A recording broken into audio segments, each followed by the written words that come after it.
Halo pemirsa TVR Parlemen dimanapun Anda berada, berjumpa lagi dengan program yang menghadirkan informasi seputar dinamika parlemen di Indonesia, yaitu dari Kompleks Parlemen. Dan selama 30 menit ke depan pemirsa, kami akan menghadirkan informasi seputar lembaga legislatif yang ada di Kompleks Parlemen Senayan, yaitu MPR RI, DPR RI, dan juga DPD RI. Bersama saya Anggun Oktarini dan juga rekan saya Jordi Nugraha. Langsung saja pemirsa, berikut adalah beragam berita yang telah kami himpun dari Kompleks Parlemen.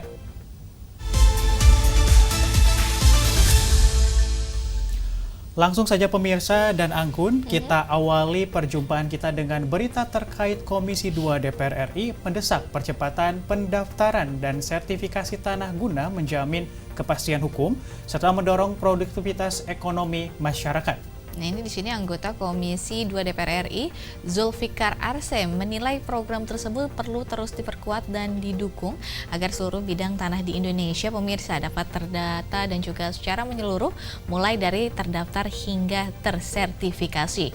Hal ini dipicu akibat 36% lahan di Kalimantan Selatan hingga kini belum tersertifikasi, dan ini dapat memicu kerentanan konflik agraria dan tumpang tindih kepemilikan. Berikut informasi untuk Anda.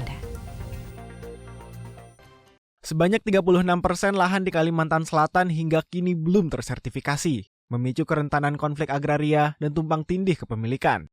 Kondisi ini menjadi sorotan Komisi 2 DPR RI yang mendesak percepatan pendaftaran dan sertifikasi tanah guna menjamin kepastian hukum serta mendorong produktivitas ekonomi masyarakat. Pemerintah telah memiliki program strategis melalui pendaftaran tanah sistematis lengkap atau PTSL. Wakil Ketua Komisi 2 DPR RI Zulfikar Arsem Sadikin menilai, program tersebut perlu terus diperkuat dan didukung agar seluruh bidang tanah di Indonesia dapat terdata secara menyeluruh, mulai dari terdaftar, terukur, terpetakan, hingga tersertifikasi. Badan Pertanahan Nasional Provinsi Kalimantan Selatan diminta untuk segera menyelesaikan persoalan ini, mengingat tanah yang telah tersertifikasi memiliki nilai tambah yang signifikan. Kepastian legalitas membuat lahan dapat dimanfaatkan secara produktif. Dan kalau itu bisa kita lakukan dengan makin baik, makin tepat, makin cepat, itu bisa mengurangi konflik dan sengketa. Yang kedua, itu juga bisa dijadikan oleh para pihak ya untuk meningkatkan produktivitas, karena pasti ketika semua itu sudah terdaftar, terukur, terpetakan, bahkan tersertifikasi, ada nilai tambah yang didapat dari itu bisa digunakan untuk hal-hal yang produktif. Sinergi antara Kementerian ATR BPN, pemerintah daerah, dan seluruh pemangku kepentingan harus dapat dibangun agar proses pendataan, pengukuran, hingga penerbitan sertifikat dapat berjalan lebih cepat dan tepat sasaran. Dari Banjarbaru, Kalimantan Selatan, Hendra Sunandar, TVR Parlemen melaporkan. Sebenarnya persoalan sertifikasi tanah ini sudah terjadi lama, Anggun, sebenarnya ya. Namun sampai saat ini masih banyak kendala untuk menyelesaikannya. Nah, salah satu penyelesaiannya sendiri nih Jordi, bahwa bisa dengan program PTSL. Namun sepertinya masih perlu diperkuat lagi pemirsa, dan tentunya dengan dukungan penuh dari pemerintah ya. Baik, kita akan beralih ke berita selanjutnya pemirsa, ini di mana mengenai Komisi 5 DPR RI yang mendorong Kementerian Perhubungan, BMKG, dan juga Basarnas untuk berupaya melakukan langkah antisipasi dan mitigasi terhadap kondisi cuaca ekstrim di sejumlah daerah menjelang arus mudik 2026. Anggota Komisi 5 DPR RI Danang Wicaksana Sulistia menyampaikan momen liburan lebar mudik 2026 menjadi tolak ukur keberhasilan dalam implementasi peningkatan layanan publik secara maksimal kepada masyarakat untuk menikmati moda transportasi umum baik darat, laut, dan udara. Koordinasi terpadu yang dilakukan Kementerian Perhubungan, BMKG, dan Basarnas dalam upaya mengantisipasi kondisi cuaca ekstrim di sejumlah daerah akan mampu mewujudkan zero accident dan menjamin keselamatan masyarakat dalam melakukan perjalanan. Berikut informasi selengkapnya. Diprediksi sekitar 144 juta masyarakat akan melakukan perjalanan mudik Lebaran 2026. Komisi 5 DPR RI mendorong Kementerian Perhubungan, BMKG, dan Basarnas berupaya melakukan langkah antisipasi dan mitigasi terhadap kondisi cuaca ekstrim di sejumlah daerah, agar mampu memperkuat keselamatan semua moda transportasi umum serta melindungi pemudik dari bencana banjir, longsor, dan gelombang pasang tinggi di jalur laut. Anggota Komisi 5 DPR RI Danang Wicaksana Sulistia menyampaikan, momen libur lebaran mudik 2026 menjadi tolak ukur keberhasilan dalam implementasi peningkatan layanan publik secara maksimal kepada masyarakat untuk menikmati moda transportasi umum, baik darat, laut, dan udara. Artinya di sini seluruh pelayanan kepada masyarakat ditingkatkan sehingga pada saat pelaksanaan mudik nantinya bisa aman, nyaman, dan menuju ke zero accident ke dalam proses mudiknya.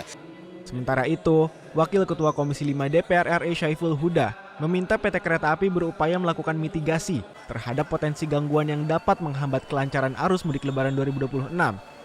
Komisi 5 melakukan kunjungan kerja, salah satu yang kita kunjungi adalah Stasiun Tugu, stasiun terpadat di Indonesia ini dalam penyelenggaraan termasuk Lebaran. Kita ingin pihak kereta api dan semua pihak untuk terus mensimulasikan, memitigasi berbagai potensi yang menjadi penghambat bagi arus mudik. Dari Yogyakarta, Abdul Ajib, TVR Parlemen melaporkan. Pemirsa, kita semua berharap nih semoga di arus mudik pada tahun ini bisa terwujud ya terkait dengan zero accident ini, Jordi. Betul banget Anggun, mudah-mudahan kedepannya masyarakat bisa tenang juga saat momen mudik nanti dan tentunya dengan kewaspadaan diri juga nantinya harapannya mulai dari kondisi kesehatan maupun kendaraan bisa tetap prima untuk mudik tentunya ya. Iya dong, dan pemirsa kita akan jeda sejenak, setelah ini kami akan membawa informasi dari Dewan Perwakilan Daerah atau DPD RI. Untuk itu tetaplah bersama kami di TVR Parlemen.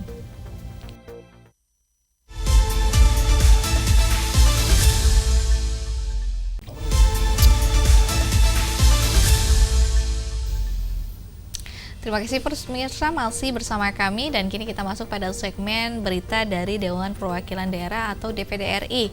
Nah pemirsa, berita kali ini anggota Komite 1 DPD RI dari Provinsi Banten Ade Yuliasih menyoroti dampak serius kerusakan kawasan hutan yang memicu banjir di berbagai wilayah Banten. Nah sorotan itu pemirsa disampaikan oleh Ade Yuliasih dalam rapat kerja Komite 1 DPD RI bersama dengan Kementerian ATR, BPN dan Menteri Kehutanan Raja Juli Antoni di Kompleks Parlemen Senayan, Jakarta. Menurut Ade Yuliasih, banjir yang melanda Kabupaten Serang, Banten dan sekitarnya bukan sekedar bencana alam, melainkan buah dari kerusakan hutan akibat pembalakan liar, galian, dan tambang emas ilegal. Berikut berita selengkapnya. Anggota Komite 1 DPD RI dari Provinsi Banten, Ade Yuliasih, menyoroti krisis kehutanan yang memicu banjir di sejumlah wilayah Banten.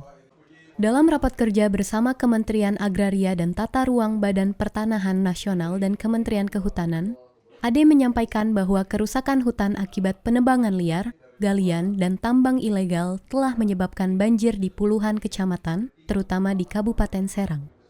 Ade menegaskan, dampak banjir tidak hanya merusak pemukiman, namun juga melumpuhkan kehidupan sosial dan ekonomi masyarakat.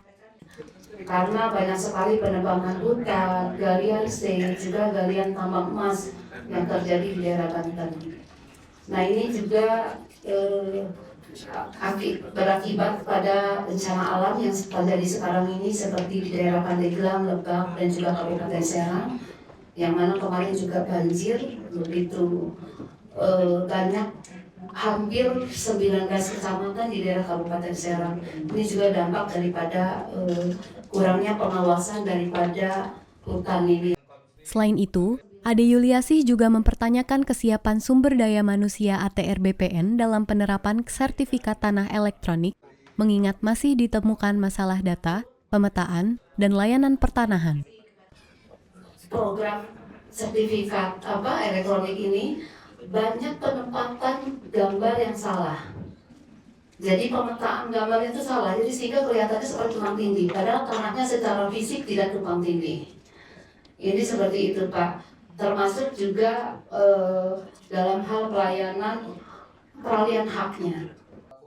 DPD RI mendorong evaluasi menyeluruh tata kelola kehutanan dan pertanahan, serta penguatan SDM dan pengawasan, agar perlindungan lingkungan dan kepastian hak masyarakat dapat berjalan seiring. Putri Damayanti, Adi Nugroho, Tim Liputan Biro PHM DPD RI melaporkan dari Senayan, Jakarta. Kita harapkan segera dilakukan evaluasi menyeluruh karena bencana banjir harus menjadi alarm keras untuk membenahi tata kelola kehutanan dan pertanahan ya maksud kami Anggun. Seperti Betul itu ya. banget Jordi. Dan ini kita harapkan juga pengawasan kawasan hutan dan lingkungan semakin diperketat dan diperkuat nih sehingga tidak ada tindakan ilegal yang merusak lingkungan hutan kita kembali Jordi. Betul sekali. Dan kita ke berita selanjutnya pemirsa, ini datang dari Komisi 3 DPD RI melakukan evaluasi penyelenggaraan ibadah haji tahun 1446 Hijriah 2025 Masehi melalui rapat kerja bersama dengan Kementerian Haji dan juga Umroh Republik Indonesia. Rapat kerja tersebut juga memfokuskan pembahasan pada perbaikan tata kelola layanan haji serta penguatan kolaborasi antara lembaga guna meningkatkan kualitas pelayanan bagi jamaah Indonesia. Dua isu utama yang menjadi sorotan Komite 3 DPD RI adalah tata kelola serta komitmen pelayanan haji terhadap kaum lanjut usia dan disabilitas maksud kami. Berikut kita simak informasinya. Komite 3 DPD RI melakukan evaluasi penyelenggaraan ibadah haji tahun 1446 Hijriah 2025 Masehi dalam rapat kerja bersama Kementerian Haji dan Umroh RI. Evaluasi ini menyoroti pentingnya kesiapan fisik jamaah, khususnya lansia dan penyandang disabilitas, serta perlunya standar istitoah kesehatan yang lebih tegas dan terukur.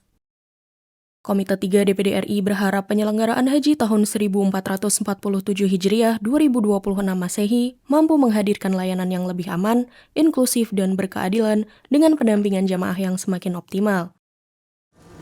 Saya berharap nanti Bapak Ibu anggota yang akan berangkat untuk melaksanakan pengawasan haji, Pak Menteri bisa menjadikan referensi daripada tim pengawasan haji dari DPD untuk memastikan bahwa semua informasi tentang kesiapan prahaji dan haji itu dapat dilaksanakan dengan baik.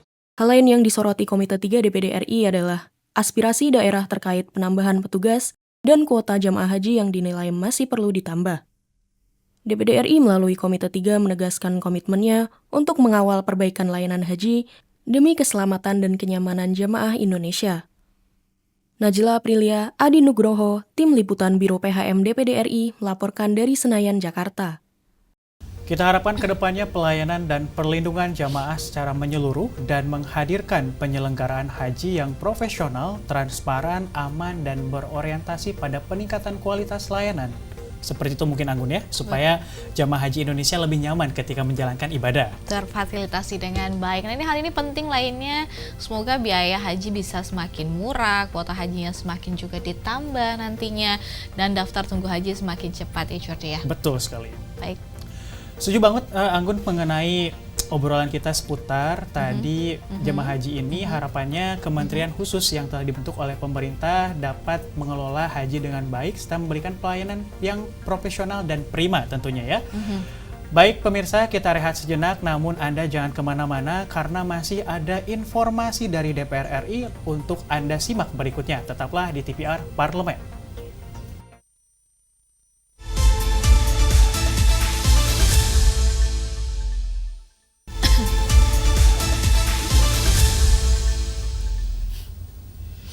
Terima kasih Anda masih bersama kami di program dari Kompleks Parlemen Pemirsa, dan kali ini ada informasi dari Komisi 4 DPR RI terus mendorong pemerintah untuk mempercepat rehabilitas dan juga rekonstruksi dasar secara komprehensif demi mendukung kelangsungan sektor pertanian di wilayah setempat. Ini ada Wakil Ketua Komisi 4 Alex Indra menegaskan bahwa pentingnya fase rehabilitas dan juga rekonstruksi bagi wilayah terdampak banjir Sumatera karena fase ini menentukan keberlanjutan pemulihan khususnya bagi petani, nelayan, dan juga yang terdampak. Di sisi lain, realisasi rehabilitasi lahan seluas lebih dari 37.000 hektar, termasuk 30.000 hektar, yang menjadi kewajiban pemegang izin melalui skema PPKH harus dipastikan berjalan sesuai rencana. Berikut informasi selengkapnya untuk Anda pemirsa. Menteri Lingkungan Hidup Hanif Faisal menyebut, sekitar 23 daerah aliran sungai atau DAS terdampak banjir di Aceh, Sumatera Utara, dan Sumatera Barat. Komisi 4 DPR RI mendorong pemerintah mempercepat rehabilitasi dan rekonstruksi DAS secara komprehensif demi mendukung kelangsungan sektor pertanian di wilayah setempat. Wakil Ketua Komisi 4 DPR RI Alex Indra menegaskan pentingnya fase rehabilitasi dan rekonstruksi bagi wilayah terdampak banjir Sumatera karena fase ini menentukan keberlanjutan pemulihan khususnya bagi petani, nelayan, dan petambak. Di sisi lain, realisasi rehabilitasi lahan seluas lebih dari 37.000 hektar, termasuk 30.000 hektar yang menjadi kewajiban pemegang izin melalui skema PPKH, harus dipastikan berjalan sesuai rencana. Menjadi sumber malapetaka. Ya. Saya berharap ini bisa didetailkan dengan konkret, Pak. Jangan sampai kemudian ya, apa yang kita kerjakan oleh yang secara prakteknya nanti ya dilaksanakan oleh Menteri Pertanian, oleh Menteri Kelautan dalam rehab rekon terkait petani, nelayan, petambak, tetapi hulunya tidak kita selesaikan, Pak. Ini kan akan berulang lagi. Kita perbaiki lahan pertaniannya, kita rehabilitasi tambaknya. Kan tidak tertutup kemungkinan tahun depan banjir ini akan datang lagi. Dalam jangka pendek dan menengah, Balai Wilayah Sungai Sumatera I telah menangani secara terpadu kondisi hulu hilir das pasca banjir. Selain itu, penanganan 38 estuari atau muara sungai yang rusak akibat sedimentasi pasca banjir telah mencapai sekitar 35,5% pada pertengahan Februari 2026. Adila Febianto, TVR Parlemen, melaporkan. Ini pemirsa, semoga pemulihan pasca bencana ini dapat segera dilakukan terkait dengan agar masyarakat dapat kembali beraktivitas dan mulai kembali usahanya setelah terkena bencana ya, Jordi. Mudah-mudahan seperti yang ya. Dan tentunya para petani dapat kembali meladang maupun petambak yang dapat kembali membudidayakan ikannya sesuai dengan budidaya masing-masing, Anggun ya. Kita beralih berita selanjutnya pemirsa mengenai Komisi 9 DPR RI yang mendesak Badan Gizi Nasional atau BGN agar mengimplementasikan program makan bergizi gratis tidak hanya terfokus di perkotaan. Dan program ini dinilai harus memprioritaskan wilayah tertinggal, terdepan, dan terluar atau 3T demi menjamin keadilan sosial bagi masyarakat miskin. Ini anggota Komisi 9 DPR RI Adi Wuryanto menegaskan bahwa percepatan program MBG perlu menyasar wilayah 3T untuk memastikan penanganan malnutrisi dan stunting lebih merata hingga ke pelosok. Dan berikut berita selengkapnya pemirsa. Baik, terima kasih pimpinan. Komisi 9 DPR RI mendesak Badan Gizi Nasional atau BGN agar implementasi program makan bergizi gratis tidak hanya terfokus di perkotaan. Program ini dinilai harus memprioritaskan wilayah tertinggal, terdepan, dan terluar atau 3T demi menjamin keadilan sosial bagi masyarakat miskin. Anggota Komisi 9 DPR RI Edi Wuryanto menegaskan, percepatan program MBG perlu menyasar wilayah 3T untuk memastikan penanganan malnutrisi dan stunting lebih merata hingga ke pelosok. Menurutnya, implementasi program harus dilihat secara utuh agar manfaatnya benar-benar dirasakan kelompok paling rentan. Nah, di mana letak lemah yang harus saya kritisi? Yang pertama, 3T. Itu jelas itu kantong orang miskin itu. Tinggal di perbatasan, ini asupan gizinya kurang, sampai saat ini hanya melihat media sosial. Pembagian MBG orang-orang di kota, sementara dia hanya bisa melihat saja. Ini nggak adil, Pak. Oleh karena itu, percepatannya, fokusnya pada 3T. Edi menekankan niat Presiden untuk mengatasi masalah nutrisi harus dijalankan dengan prinsip keadilan sosial di lapangan. Ia menilai asupan gizi masyarakat di wilayah 3T masih memprihatinkan dan menjadi faktor utama tingginya angka stunting. Langkah ini dinilai krusial agar program strategis nasional tersebut tidak sekadar terpusat di kota besar, melainkan menjadi solusi nyata dalam menciptakan generasi sehat dan cerdas hingga ke garis depan Nusantara. Dewi Utomo, TVR Parlemen melaporkan. Kayaknya memang ini lebih tepat program MBG ini berfokus pada daerah 3T ya Jordi ya, karena ini mengingat bahwa di setiap daerah 3T masih banyak kasus malnutrisi yang dialami oleh anak-anak Indonesia. Tepat sekali Anggun, dan kita juga berharap menu MBG di berbagai wilayah ini memang benar-benar bisa melengkapi kebutuhan nutrisi anak-anak untuk menciptakan generasi sehat dan cerdas. Dan pemirsa, kita akan kembali jeda sejenak, namun setelah ini masih ada informasi yang akan kita sajikan untuk Anda. Tetaplah bersama kami di TVR Parlemen.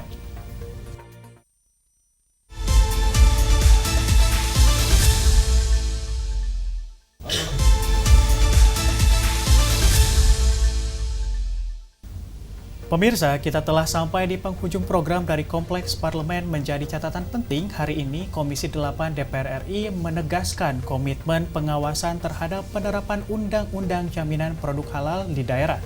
Dalam kunjungan kerja di Solo, Komisi 8 DPR RI menekankan pentingnya penguatan pengawasan serta transparansi informasi produk kepada masyarakat.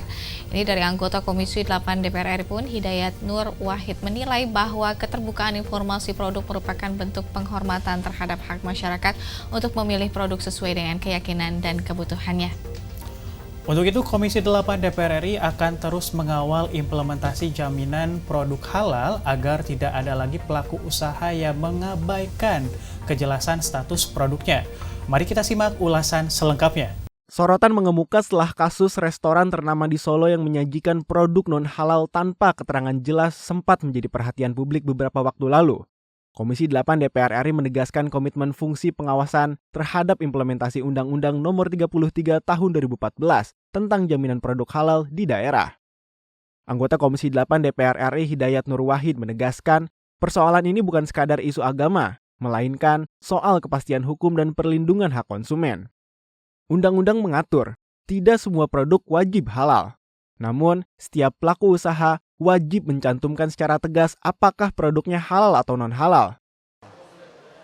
Artinya kriteria itu tidaklah harus halal. Kalau memang dia tidak halal, dia harus memberikan penjelasan tentang apakah dengan tulisan atau dengan gambar bahwa ini adalah non-halal. Mengapa ini dipentingkan? Karena bagian dari upaya Indonesia melaksanakan konstitusi, yaitu terkait dengan hak asasi manusia, hak asasi konsumen. Konsumen itu mempunyai hak asasi untuk mendapatkan informasi. Yang dimakan itu halal atau yang disajikan itu halal atau tidak halal. Warga mempunyai kebebasan memilih. Kalau yang halal dia akan milih yang halal. Kalau Muslim dia akan milih yang halal. Kalau non Muslim dia bebas mau milih yang halal, milih tidak halal. Tapi dengan adanya penjelasan itu posisinya menjadi jelas. Dengan batas akhir kewajiban sertifikasi yang diperpanjang hingga 2026, Komisi 8 menegaskan akan terus mengawal percepatan implementasi, memastikan tidak ada lagi praktik usaha yang mengabaikan kejelasan status produk. Demokrasi memberi kebebasan memilih, namun kebebasan hanya bermakna jika informasi disampaikan secara jujur dan terbuka.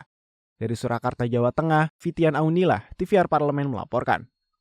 Langkah penguatan pengawasan serta transparansi informasi produk dari Komisi 8 DPR RI ini tentu membawa harapan yang sangat besar sekali, Anggun ya. Dan harapannya agar kedepannya seluruh produk konsumsi masyarakat benar-benar terjamin baik dari sisi kualitas maupun kehalalannya. Nah, ini kepastian hukum ini memang dinanti-nanti bukan hanya melindungi konsumen saja, Jordi, karena memang melainkan juga menjadi pelindung sekaligus nilai tambah bagi pelaku usaha yang ada. Dan kita beralih ke informasi berikutnya nih pemirsa. Dari Komisi 11 DPR RI menegaskan bahwa pemulihan sektor telekomunikasi merupakan kunci utama percepatan pemulihan ekonomi pasca bencana. Dan dalam kunjungan kerja di Padang, Sumatera Barat, Komisi 11 DPR RI menyoroti gangguan pada infrastruktur listrik dan jaringan komunikasi yang dinilai menjadi faktor krusial lumpuhnya aktivitas ekonomi masyarakat. Dalam anggota Komisi 11 DPR RI, Erik Hermawan menegaskan pemulihan jaringan komunikasi perlu segera diprioritaskan agar aktivitas ekonomi masyarakat segera pulih kembali. Selain itu, Komisi 11 DPR RI terus mendorong Bank Indonesia serta OJK untuk terus memberikan dukungan konkret dalam pemulihan jaringan. Selengkapnya berikut informasi yang dihimpun tim liputan TVR Parlemen. Pemulihan sektor telekomunikasi merupakan faktor penting dalam percepatan pemulihan ekonomi pasca bencana. Komisi 11 DPR RI menekankan hal itu dalam kunjungan kerja di Padang, Sumatera Barat. Gangguan infrastruktur listrik dan jaringan komunikasi menjadi faktor krusial yang melumpuhkan aktivitas masyarakat dan kegiatan ekonomi. Anggota Komisi 11 DPR RI, Erik Hermawan, meminta kelumpuhan pada sektor listrik dan telekomunikasi harus segera dibenahi. Pada pertemuan ini, Bank Indonesia dan Otoritas Jasa Keuangan diminta melakukan dukungan konkret dalam membantu pemulihan sektor jaringan telekomunikasi. Pasalnya, tanpa konektivitas yang memadai, berbagai transaksi digital tidak dapat dilakukan secara optimal. Kelumpuhan utama adalah listrik dan telekomunikasi. Nah, ini pemerintah harus memperhatikan juga pada telekomunikasi. Karena telekomunikasi ini perlu dibangkitkan kembali sehingga ekonomi rakyat juga tumbuh kembali. Harusnya perusahaan negara kita atau Bank Indonesia atau bank ataupun perusahaan-perusahaan yang bergerak di bidang finance itu juga memberikan insentif atau bantuan kepada perusahaan telekomunikasi. Karena tanpa perusahaan telekomunikasi, KRIS, kemudian BIFAS maupun payment lain tidak akan terjadi. Sulit lah, karena kan butuh sinyal, butuh 4G dan 5G. Makanya perusahaan telekomunikasi itu juga perlu semacam support lah, sharing revenue lah dari pemerintah, terutama Bank Indonesia. Erick menambahkan, saat ini ketimpangan kualitas jaringan masih terjadi di berbagai daerah, khususnya di Maluku dan Kupang, yang masih mengalami kesulitan akses jaringan berkualitas tinggi. Menurut Erick, perbaikan infrastruktur telekomunikasi sangat berkaitan erat dengan keberlangsungan aktivitas ekonomi. Dari Padang, Sumatera Barat, Dodi, TVR Parlemen melaporkan. Tanpa sinyal, tanpa listrik. Nah, ini juga transaksi digital tentunya mustahil untuk dilakukan, Jordi. Dan di mana padahal itu adalah jantungnya pergerakan ekonomi masyarakat saat ini. Benar sekali Anggun, dan harapannya hal ini segera pulih dan konektivitas dapat segera tersambung. Saudara-saudara kita di daerah bencana bisa segera bangkit dan menggerakkan kembali roda ekonomi mereka secara normal, Anggun ya. Betul, sepakat Jordi. Dan baik pemirsa, berakhir sudah kebersamaan kita di segmen terakhir ini. Kami mewakili segenap kru yang bertugas mengucapkan terima kasih telah menyaksikan program dari Kompleks Parlemen bersama saya Anggun Oktariri dan juga rekan saya Joni Nugraha. Pamit undur diri dan jangan lupa saksikan episode selanjutnya yang membahas informasi akurat dan terpercaya seputar MPR RI, DPR RI, dan DPD RI. Hanya dari Kompleks Parlemen.